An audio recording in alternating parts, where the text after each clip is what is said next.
Hello guys, welcome back to my channel. আমরা যাচ্ছি আগ্রাতে। Station থেকে হয়ে আমরা সবুজ সবুজ মাঠ দেখতে দেখতে ট্রেনে করে যাচ্ছি। খুবই মজা আসছে। ট্রেনেই কিন্তু আমাদের খাবার দাবার দিয়ে দিচ্ছিল, অবশ্য তার জন্য টাকা দিতে হচ্ছিল। আমার মোটামুটি লেগেছে খাবারটা। কথা বলতে বলতে দেখো সন্ধ্যা হয়ে গেছে, খুবই ভালো লাগছে। আর একটা কথা বলি, এই জায়গাতে আমাদের সব ভিডিওটা দেখার জন্য কিন্তু আমাদের লাস্ট পর্যন্ত থাকবেন অবশ্যই করে। আর কথা বলতে বলতে আমার কাছে চলে আসে সম্প্রীতি। Hey hello guys, back to my challenge. আমারও খুব ভালো লাগছে ট্রেনে। দেখো কথা বলতে বলতে আমরা তাজমহল দেখে নিলাম, খুবই ভালো লাগছে তাজমহল দেখতে। এই দেখো যমুনা নদীর পাড় থেকে তাজমহল দেখা যাচ্ছে। আর আমি একটু নমও করে নিলাম যমুনা নদীকে। যমুনা নদী আমাদের মা হয়, তার জন্য নম করে নিয়েছি আমরা। এই দেখো তাজমহল, আর ওদিক থেকে কিন্তু আগ্রা ফোর্টকেও দেখা যাচ্ছিল। হ্যাঁ, অনেক সুন্দর এইটো আগ্রা ফোর্ট। এই দেখো বিশাল বড় ছিল আগ্রা ফোর্ট, তার জন্য আমরা পুরো ভিডিওটা করতে পারিনি। তোমরা সাথে সাথে দেখো, মানে বাইরে থেকে আমরা পুরো ভিডিওটা করতে পারিনি, কিন্তু ভিতরে সব কিছুই আমরা করেছিলাম। দেখো কথা বলতে বলতে আমরা স্টেশন থেকে নেমে একটা হোটেল নিয়ে নিলাম। এই হোটেলে এসে আমরা রুম বুকিং করলাম। হ্যাঁ, রুম বুকিংটা কিন্তু অনেক সুন্দর ছিল রুমটা। হ্যাঁ, জায়গাটা খুবই পরিষ্কার পরিচ্ছন্ন ছিল। সম্প্রীতি তো আনন্দে পুরো পুরো সোফাটাতেই লাফাচ্ছিল। এই দেখো আমি, আর দেখো জায়গাটা খুবই পরিষ্কার পরিচ্ছন্ন ছিল। পাশে মা আর পিসি আছে। যে আরে, আমার যা মজা হচ্ছে না, তাই জন্য আমি বিছানাতে লাফাতে লাফাতেই পুরো আর এই দেখো কথার মাঝে স্নান করার পরে সম্প্রীতি কান্না করছিল। আমরা হাই হ্যালো করে টোটোতে উঠে পড়লাম। টোটোওয়ালার নাম ছিল শ্রী মদন টাক। না, সরি সরি, আমি ভুলে গেছি ওনার নামটাই বা কী ছিল। যাই হোক, কেমন একটা ভজগোবিন্দ নাম ছিল, যাই হোক বলতে নেই। আর এই দেখো লাল পাড়ি আমাদের কাছে ছিল, ছাপটি লাল পরি। হ্যাঁ, লালপুরি ছিল একটা, ঠিকই বলেছে ও। পুরো ওনার যে হাজবেন্ড ছিল তাও পুরো লাল পরি ছিল। এই যে সম্প্রীতি, নাকটা ছিল পুরো খুব সুন্দর।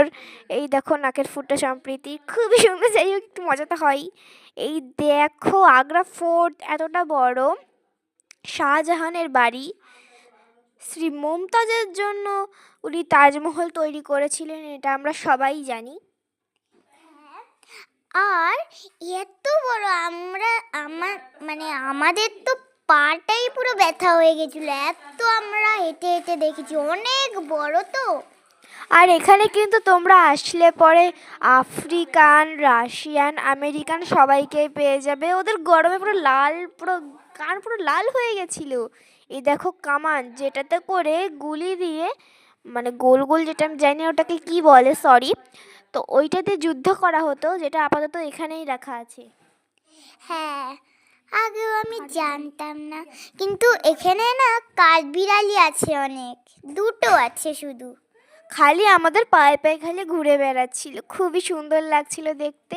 এখানে এসে পুরো মনটা মুগ্ধ হয়ে গেল, কিন্তু হাঁটতেও ভীষণ হচ্ছিল। কিন্তু এখানে যে কাজ করাগুলো যে ছিল ডিজাইন, এগুলো পুরো হিরে দিয়ে বানানো ছিল, খুবই সুন্দর ছিল। আগে আগে চলো দেখি কি হচ্ছে, চলো দেখি। এই যে দেখো আমরা হেঁটে হেঁটে যাচ্ছি। আর তোমরা কি জানো, আমরা যেদিক দিয়ে হাঁটছি এদিকে কিছু ফুটো ছিল। এদিক থেকে তেল ঢেলে শত্রুদেরকে মারা হতো, যাতে ঘোড়া যাতে না আসতে পারে। এই দেখো কিছু ফুটো করা আছে। কাঠবিড়ালিগুলো আমাদের পা থেকে খালি এদিক আর এদিক যাচ্ছিল, খুবই ভালো লাগছিল আমাদের। আমি আর সম্প্রীতি হেঁটে হেঁটে যাচ্ছি। এই যে তেল ঢালার ফুটোগুলি, তেলগুলো কিন্তু এগুলো তেল মনে তো হয় না, তেলই মনে হয়, কিন্তু এখন এদিক দিয়ে জল পড়ে, তেল আর পড়ে না। হ্যাঁ, আর তেলই পড়ে না। চলো হাঁটতে হাঁটতে যাই। এখানে কিন্তু ভীষণ উঁচু ছিল আর আমাদের হাঁটতে কিন্তু ভীষণই পাগুলো ব্যথা হচ্ছিল। অবশ্য এখানে টেনে নিয়ে যাওয়ার জন্য হুইল চেয়ারও কিছু ছিল, কিছু লোক নিয়ে যাওয়ার জন্যে, কিন্তু আমরা চাপিয়ে আমরা হেঁটেই গেছি। এখানে ছোট অনেক গুপ্ত দরজা ছিল, পুরো ভুলভুলাইয়ার মতো, খুবই ভালো লাগছিল। আমরা হেঁটে হেঁটে যাচ্ছি, দেখো চারিদিকটা, এখানে খালি চারিদিকে খালি গেট আর গেট।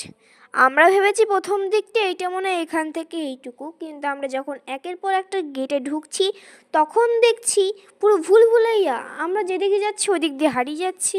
সবাই একবার না একবার হারিয়েছে। আর কি বলবো, এই দিকটা দেখো কতটা বড় জায়গা। হ্যাঁ, ওইটা কিন্তু অনেক বড় জায়গা ছিল। সত্যি বলছি গাইস, আমার তো পুরো পাটা পুরো ব্যথা হয়ে যাচ্ছিল।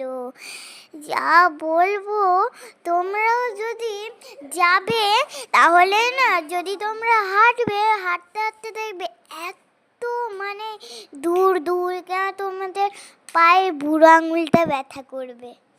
আচ্ছা, ওর বুড়ো আঙুল ব্যথা হয়েছে বলে তোমাদেরও বুড়ো আঙুল ব্যথা করবে, এটা একটা মানে।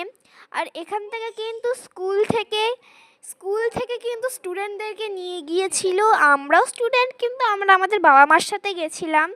এই দেখো গাইস, এখানটা অনেক একটা কালুয়া লোক এসছে। যাই হোক, এই দেখো, আমরা তোমাদের সব কিছু ঘুরিয়ে ঘুরিয়ে দেখাবো, যারা অন্য ইউটিউবাররা দেখায় না, যেটা আমরা দেখাবো। হ্যাঁ, আমরা সবই দেখাবো, কিন্তু আমার মা যে ছবি তুলছে, সবাই ছবি তুলছে, আমিও ছবি তুলছিলাম। দিয়ে তাজমহলে গিয়েছিলাম না, তখন আমি একটু হাতটা মেলে ছবি তুলছিলাম। মনে হচ্ছে যে একটা ছোট তাজমহলকে আমি ধরে আছি। এটা মামা আমাকে ছবি তুলে দিয়েছিল। এই দেখো গাইস, এখানে কিন্তু শাহজাহান যেখানে বসতো সেই সিংহাসনটা কিন্তু এখানে কিছু খণ্ড পাওয়া গেছে, আমরা যেটা দেখলাম। আর এখানে কিন্তু এই যে সামনে যেটা দেখছো, এটা কিন্তু রাজ দরবার ছিল, যেটা আমাদের এখানকার গাইডরা বলল। আমরা ঠিক জানি না। এইটা হলো শাহজাহানের মেয়ের পালকি, আর এটা তার পাশে দরবার। আর আশেপাশে আমরা ঘুরে ফিরে দেখছিলাম কেমন এখানে কিন্তু সব বিদেশিরা আমাদের সাথে ছিল। মজা হলো, খুবই ভালো লাগছিল। এই দেখো, একটু সামনে থেকে দেখাই, কাচের জন্য অত বেশি বোঝা যাচ্ছে না, কাছে দিয়ে গেলে পরে বোঝা যাবে। কাছ দিয়ে গেলে পরেই বোঝা যায় ওইখানটা। আমিও ভাবছি যে ওই কাছে আমি দেখছিলাম, দিয়ে আমি ভাবলাম যে মনে হয় পিছনে যেইগুলো আছে, যেই তাজমহল বা কিছু আগ্রা ফোর্টগুলো আছে, সেগুলোর ছাওয়া পড়ছে, মানে সেগুলো কাছ দিয়ে দেখা যাচ্ছে। তারপরে দেখছি যে না, ওরকম তো দেখতে না। দিয়ে কাছে একটু ঠেস দিলাম মুখটা, দিয়ে দেখলাম যে এটা পুরো সত্যি দেখাচ্ছে। আচ্ছা, আমি জানি তোমরা ওর কথা কিছু বুঝতে পারোনি। আমি বলছি, এই দেখো, কথা বলতে বলতে আমরা তাজমহলে চলে এসেছি। আর জানো কি, তোমরা তোমরা যখন ধরো আগ্রা ফোর্টে গেলে, তখন কিন্তু তাজমহল যেখান থেকে দেখা যায়, ওখানে একটা জায়গা পাওয়া যায়, সেখানে গিয়ে তোমরা আয়না কিংবা নিজেদের ফোনটা রেখে দেখবে যে ওখানে কেমন